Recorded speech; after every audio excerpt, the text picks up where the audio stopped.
What's going on, Hokie Nation? Welcome to this week's edition of the Triumph Spotlight right here on TSL Today.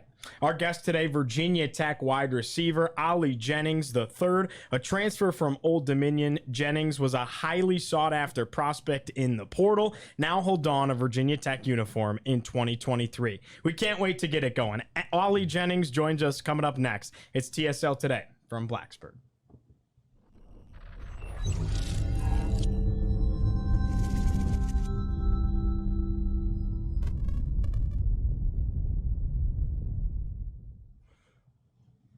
Today's show is brought to you by Triumph NIL. Recognized by On3 Sports as a top 20 most ambitious NIL franchise, Triumph develops custom partnerships for collegiate student athletes with members of the business community, supporters, and fans. Log on to triumphnil.com today for more information on how to engage and support Virginia Tech student athletes through NIL platforms. Again, thanks so much for joining us, Hokie fans. I'm Giovanni Heater, joined alongside Nick Brown, and of course, across the way, Ollie Jennings III on set. Thanks for being here. How you doing today? I'm doing good, man. I'm excited to be here. Awesome. We'll just start off very basic and kind of glide into this a little bit. So, how have you adjusted so far being at Virginia Tech? It's been a pretty good adjustment, honestly. I know this is my second time transferring, but I'm in a great community, great environment, even inside the facility. All my coaches, they're welcoming, but they're still pushing me every day to be better. And just, it's been fun. It's kind of to meet new people again, get in a different environment, and I feel like I'm doing a pretty good job getting adjusted. Well, you're a student athlete, student first. Mm-hmm. We talked about it before we turned on the live camera. How's the academic side been adjusting here to Tech? It's a little different. So I've been in a program where it was mainly online classes. So I had to get adjusted to being back in person, sitting in front of a professor and a large group of fellow students. But that's not gonna stop me. I mean, it's been fun trying to just learn the campus, walking around, seeing all the different Hokie Stone buildings and stuff like that. But that's probably the biggest thing with class. Well, the age-old saying is, and I don't think Tech fans are going to like this very much, but the age-old saying is, if you can't beat them, join them. Well, at Old Dominion, you did beat Virginia Tech. So, first of all, what was that experience like? And then what drew you to come be a part of Hokie Nation and play for Virginia Tech? It's actually kind of funny because I still hear about it a lot throughout the facility. The other day, I tried to make a crazy catch, and I dropped it. And a few of my coaches and a few teammates were like, if you were going to drop that one, why couldn't you drop it last year? When we played you. But, oh, man, that was a time. It was just, in the moment, I don't know, I just knew my team needed to play. And I knew it was either going to one or two people at the moment, me or a friend of mine, Zach Kuntz, especially based off the play that we ran. We were the only two options. And once I saw the ball in the air, I was just like, I'm coming down with this thing.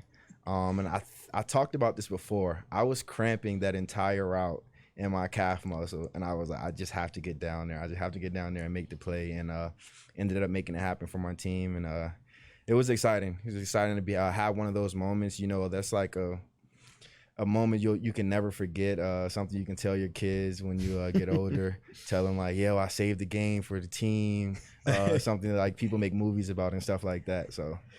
So now that you are at Virginia Tech, what was that recruiting process like throughout your time in the portal? And, what brought you here at the end of the day? The thing that brought me here was, first off, relationships. Had a great relationship with Coach Mines coming up. He's a Richmond guy. I'm a Richmond guy. And just getting around the other staff members, it was like, it just felt like home. Everyone felt very welcoming. They felt warm. Felt like people I could be around all the time and not want to just get away and not discourage me from loving the sport. And that was the biggest thing. The recruiting process did get crazy. From the moment I entered, I had people calling. And from the moment really a little bit after I committed, before I got here, I had people trying to flip me. it was crazy. That was the most heavily recruited I've been in a while, besides high school, and that was it really gave me a little bit of confidence in myself, honestly, because of all the work that I put in, and it showed on the field, and teams want me to be a part of their organization, so it definitely gave me a lot of confidence doing that. What other schools were in the mix?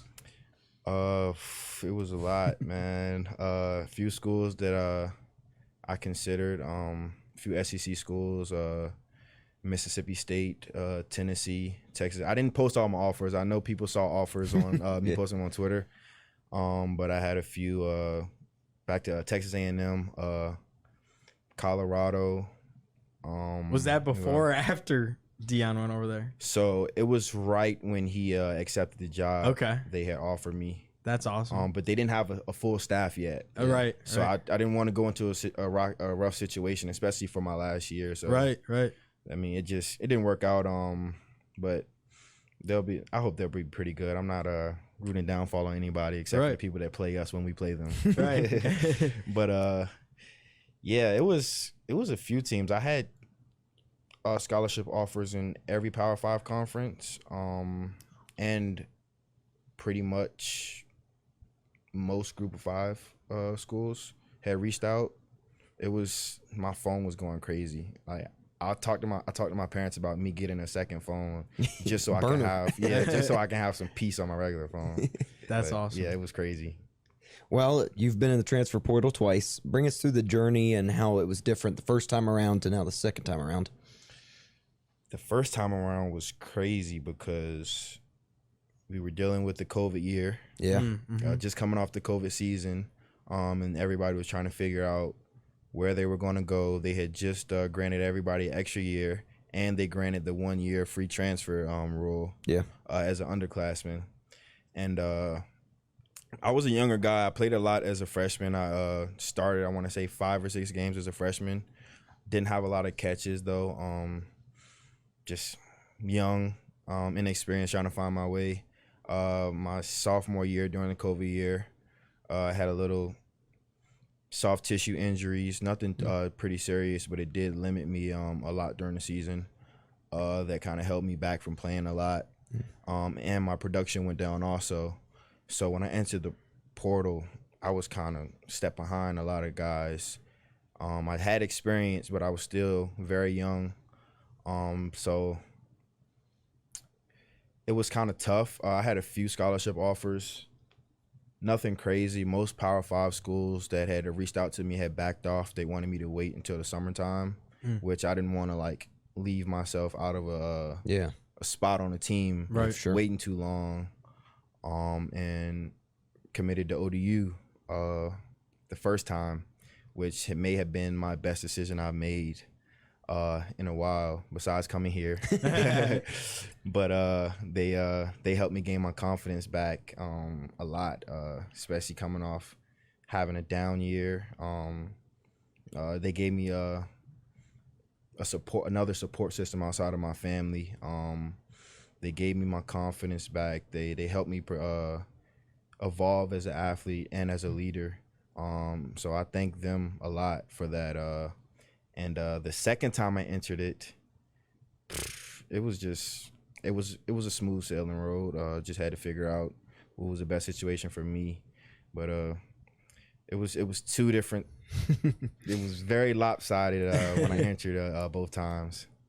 Well, I've always been curious about the differences between the Power 5 and Group of 5 level, and in no way to knock Old Dominion, but what are the differences as far as what can Virginia Tech offer you as a student athlete that maybe Group of 5 schools can't, whether that be NIL opportunities or whether that be the facilities that you're in or just across the board? You know, what makes Virginia Tech special compared to other Group of 5 schools like ODU where you were at?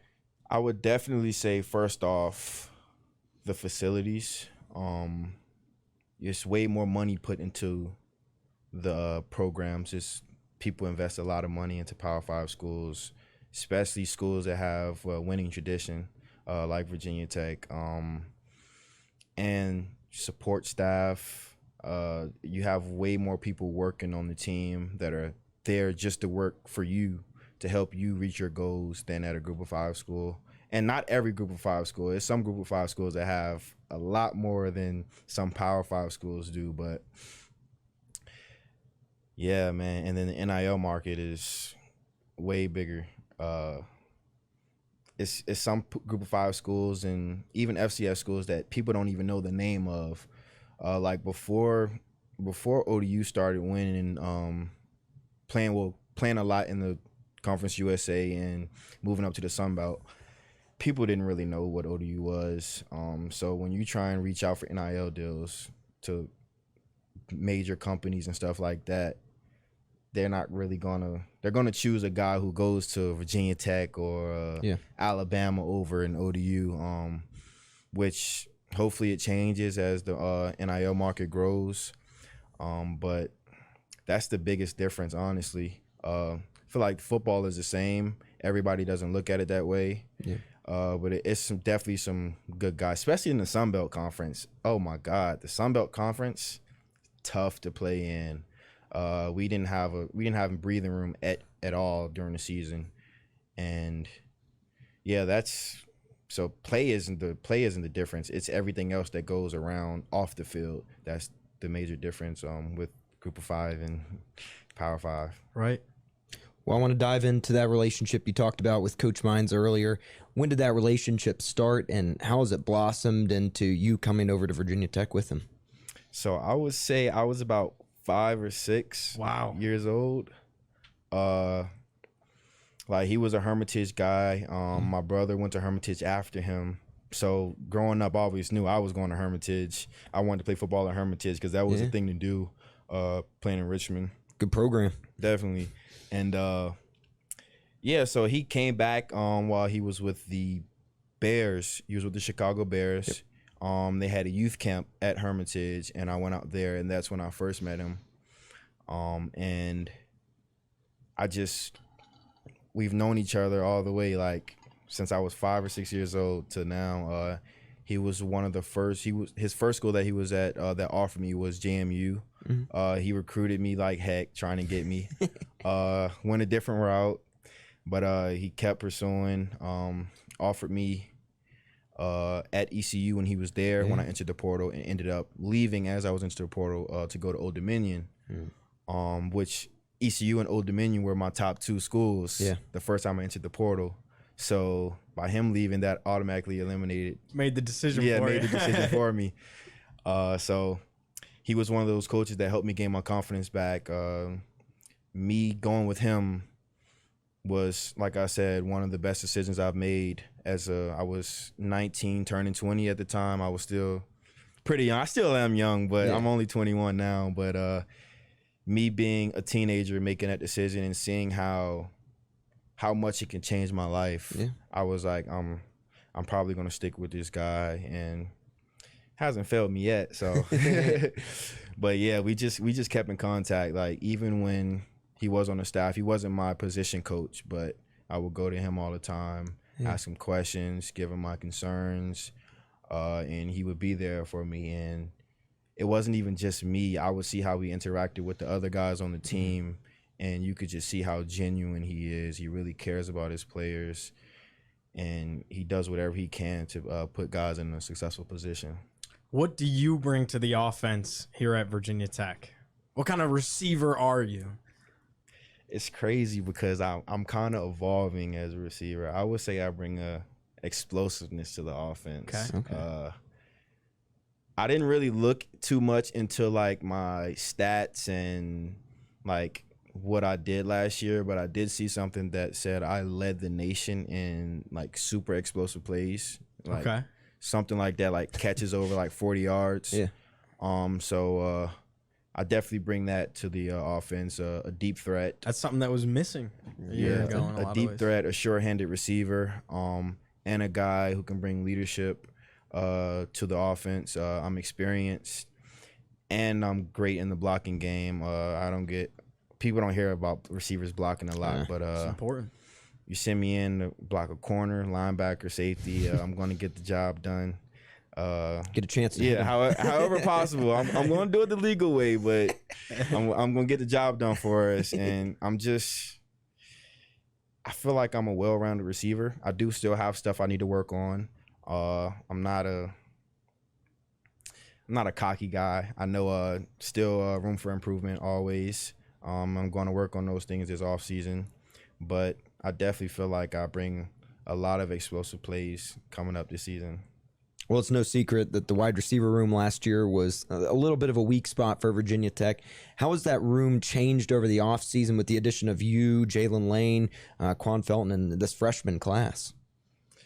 Man, it's changed a lot. I don't know the guys that left. I know one or two of them, but I know the guys that are here now. Yeah. And the guys that stayed, they're coming to compete this year. They're ready to ball. We got a lot of guys who are coming in every day, working hard, doing extra, staying after, coming in early, coming late, just to improve themselves, and help the team improve. And you can kind of see the culture in the room going in a certain direction that you would like for your receivers. And it's been fun practicing with those guys and seeing them guys make plays. And we actually named our group the Bad Boys. The Bad Boys. Nice. Yeah. So I like it. We're just coming in with a bad mentality. Like we want to play fast, physical, angry. So they created a position to stop us. Yeah. So we're technically not the good guys. I know everybody looks at the receivers as like the flashy princesses of the team, but no, we're not that. We're coming in. We're being violent. We're being dominant and things like that, and we're gonna play like that. We're gonna talk our trash. We're gonna be confident in ourselves. Some people might even say we're gonna be cocky, and if that's how we gotta roll, then we're gonna play like that. Triumph, we're talking to you. It sounds like we need a shirt going on right now. A lot of people would buy this that says Bad Boys and has all the wide receivers on it right there. That sounds like it's in the works. that would be something. That sounds like that would be something pretty sweet. So whether it be wide receivers or you could talk any other position on the offense, has there been anybody in particular that has really stood out to you throughout the early portion of spring ball that people can look forward to coming up this upcoming season? Besides yourself, of course. Yes. Man, my boy Jalen Lane. We call him J Lane. He's been killing it from the slot, and he's a guy that can move around a lot. Steven Gosnell, he's been killing it on the outside. Who else? I mean, everybody's playing great. I'm just thinking of guys who made the most recent, most like explosive plays. What have you seen out of Tootin'. I was gonna say, what have you seen out of him? Explosive. Yeah. Like, it's crazy. Like, he can catch the ball at 5 yards. Next thing you know, he's at 25 yards at the blink of an eye. And man, it's hard to tackle him. It's hard to bring him to the ground. And that entire room, they've been making a lot of plays. They had some good runs Saturday, and they're gonna have a lot more to come. How about your quarterbacks? Man, it's been fun watching. They've been making some great throws. I was in a little bit with both quarterbacks. Yeah.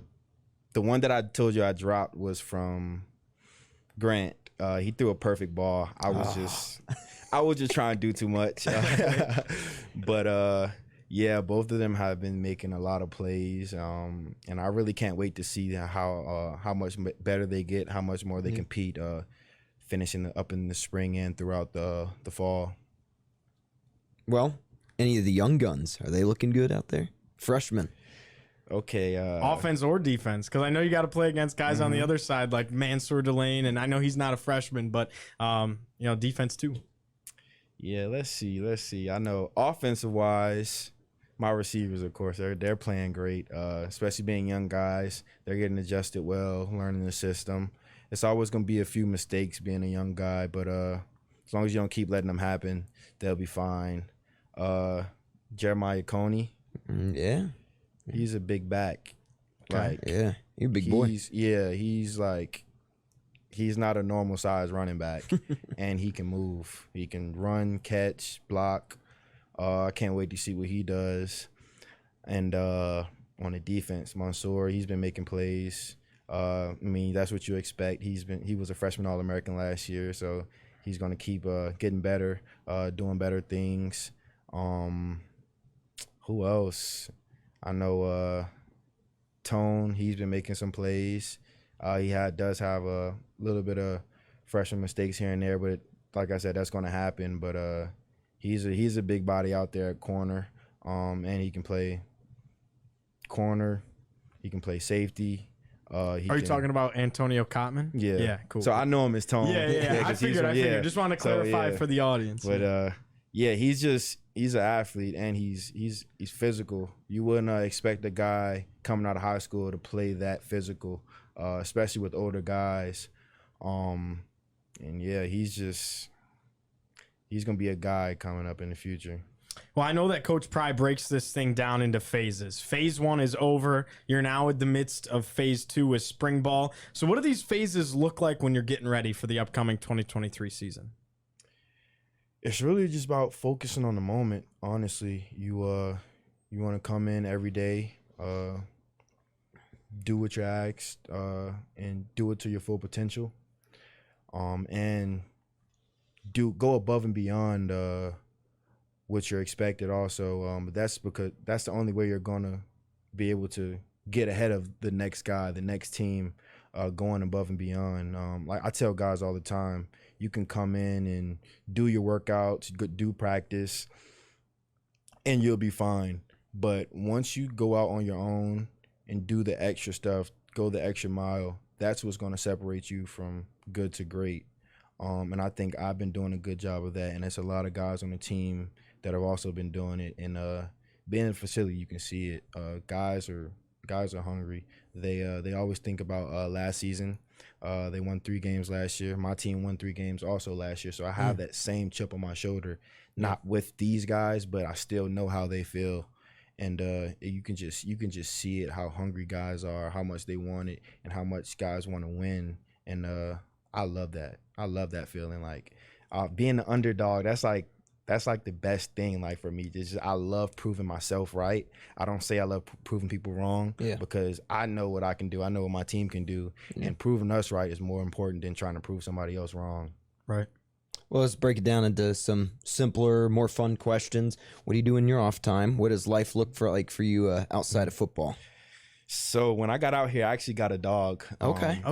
What type? I got a French bulldog. Oh, nice. Yeah. Nice. I've been wanting that dog for about 5 years now, 5-6 years. I've been thinking on it. My mom isn't a big pet person. I got you. Yeah. But it's still her house. Yeah, it's still her house. But I love him. He's What's a his good name? dog. His name is Zero. Zero? But I spelled it Zhero. Okay. Nice. Mm-hmm. Just to switch it up a little bit. Some Right. people call him Zero the Hero.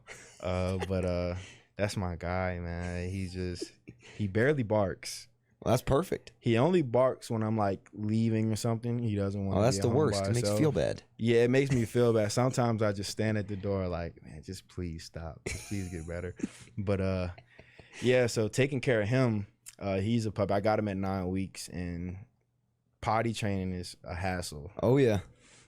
He's almost getting there. He's almost there. Like we just got to take that next step. But it's been fun having another being with me. Yeah. Especially a dog. Like that's like my best friend now. Yeah. And I'm a big gamer now. Okay. Growing up, I wasn't a big gamer. Yeah. But when COVID happened and everybody was just sitting at home, I learned how to play Call of Duty. My old roommates taught me. I'm a beast at it. You're I go crazy at it. But yeah, so I've been playing Call of Duty 2K. A lot of us on the team play Madden. Gotcha. I think I'm one of the best on the team. Okay. A few of the Portal guys just had a tournament. Of course, I won it. Yeah, for sure. Easy work. But what team do you use? Don't tell me you use like the Bills or. I do randoms. Okay. We do 3 randoms. Yeah. But if you don't like your 3, you get a YOLO. 4th and final. Okay. Yeah. So we did that. I think one team I'm a Steelers fan, so I played with them. You know, they're crappy this year. So that's yeah, you know they weren't the greatest this year, especially like overalls and stuff. So Yeah. I beat somebody like 35. Probably a fun team to play with, though. Yeah, because you really get to like show like who you are, because you don't have somebody you can just cheese with. Right. So, I mean, I beat somebody by 35 with them. So Right. Still good talent on that team, though. Najee definitely Harris, good talent. running back. Yeah, Mhm. no doubt. I was milking Najee Harris. Oh my God, I was milking him. Yeah, So it's safe to say that the number 0 now has a little extra special meaning to you with your Definitely. dog's name. Very cool. Very cool. Well, what has this journey with Triumph NIL been like so far for you? it's been fun. Just meeting everybody that's in that group. They've all been extremely helpful. They've been making sure I'm taken care of. And we're working on a lot of stuff upcoming. Get some stuff done for me personally. Getting some stuff done for the team. Yeah. Things like that, and I just can't thank them enough. They've been so great. Tell us about this. I heard there's autograph memorabilia going on at triumph.com. You got that going on right now. What's that all about?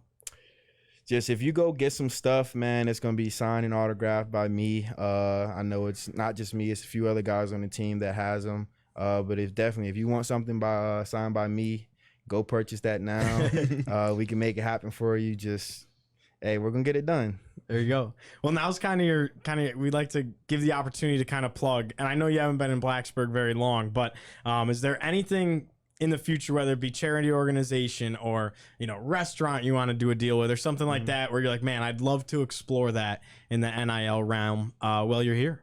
Definitely. It's been some things I've been thinking about. Starting a youth camp out here in the community. Awesome. I know a lot of guys do stuff back home, which will also be something I'm looking into. But definitely having like a youth day here, out here doing something for the kids, because we're the biggest sport in the area right now. So I know a lot of the kids in the area, elementary school through high school, look up to us. So we definitely want to do something for them. And I'm a big foodie. My teammates and coaches get on me a lot about how much I eat. I've gained, I want to say, the most I've gained, I lost a little bit. I lost like 4 pounds. I gained 29 pounds since I've been out here. Holy cow. No, not 29, like 24 pounds. Yeah, 24 pounds. I've been eating, man. I've been eating good. I've been treating myself. But so I came in at like 189. Yeah. I weighed in at about 211. And I'm dropping it back down. Okay. I was getting too heavy. I wanted to affect my speed, but definitely, I definitely want to work with a few restaurants out here, have like a game day spot or a pre-game day spot where we can get a few of the guys on the team out. Maybe my position group would come out and meet fans and stuff, have some wings or burgers or something on like a Thursday night before we get ready for the game, and then just get around a lot of people, get around a lot of our support with things like that, and have a good meal. That's the biggest thing, having a good meal. That's true. Yeah, get me right for the game. But definitely. Sign us up. That sounds good. All right, well, let's end this thing by having a little bit of fun. Nick, I'll let you get us going, but we got a little bit of a speed round for you. Okay. All right, so you got to answer these quick. What's your go-to pregame playlist look like? Oh, Top 3 artists on there. Okay. Rod Wave, Okay. Lil Durk, Future. Okay. Good start. Do you have a favorite artist all time? Okay. All time is different. Okay. All time. Okay, time. so growing up, I was a Michael Jackson fiend. Okay. I wanted to be Michael Jackson so bad. I used to let my hair out. I used to dance just like him. So I would give him all time. Okay. Love it. Love it. Well, that's good. I love Michael We'd love Jackson. to see that in the end zone this season. Oh, a little bit of moonwalking might come. As long as I don't get flagged. I don't want to hear You from gotta my test the coaches. limits. Yeah. If you moonwalk, that'll be the best moment of the season. All right, yeah. Well, what's your favorite uniform combo so far that you've seen? Because obviously you haven't. Well, saw you what you wore in your pictures, but Yeah. So I used to come here growing up. yeah. I seen the Hokie Stone uniforms. Oh, those are good. Yeah. I know Coach Pry's a little, and I don't mean to interrupt, but Coach Pry's a little stricter on uniforms. Yeah, he's a little right? more, a little more he's a little traditional. more traditional. Okay. It's that Penn State It's just background. Something about that all black though. Yeah. Something about that all black. Yep. When you For come out, Beamer's last game. yeah. Yeah. Oh my God, that combo is crazy. But the uniforms we have now, I'll probably go all orange. All Okay. orange. All right. Mhm. All right. Interesting. All right. Well, what's your go-to pregame meal? Alfredo, chicken Alfredo. Okay. Can't go wrong. Mm-hmm. So good. If you could play another sport at Virginia Tech, what would it be? Basketball. I already talked to the head coach. I was like, when my eligibility ends, I'm trying out. I can be a good 2-guard for you. I could spot up, hit a shot for you. Yeah, so but definitely. That happens though. Like that, like Happened a few years ago. it happens all the time where guys will play both. Jimmy Graham played basketball at Miami. Donovan McNabb played basketball at Syracuse. Yeah. It happens. It happens. How excited are you to experience? And now I know you've been there times. You've been on the whatever, but to experience Enter Sandman for the first time as a Hokie running out of that tunnel, touching the stone. I'm going to tell you how excited I am about it. I watch the video on YouTube at least twice a week. Yeah. And every time I explain to someone what the game day atmosphere is like, I just pull up the video. Yeah. It's different when you're in the stands than when you're in that tunnel about to come out. When you're taking that walk and you can hear it, you can see the stadium shaking, you can feel the stadium shaking. And then when you run out, the crowd erupts. It gives me chills just thinking about it. I can't wait. That's awesome. Last question. How do you want to be remembered at Virginia Tech? I want to be remembered as one of the greatest receivers to come through here. So just met Isaiah Ford. Yeah. I didn't tell him this when I saw him, but I'm coming for his single season records. Ooh. Oh, Okay. snap. Yeah. That's a mic drop to end it right there. Yeah. We're done. Ali, thank you so much for your time today, man. I can't wait to see what you got coming up this fall, I should say. Thank you guys for having me. No problem, man. All right, for Ali Jennings, for Nick Brown, I'm Giovanni Heater saying so long from Blacksburg. Thanks so much for joining us, and we'll see you on our next Triumph Spotlight.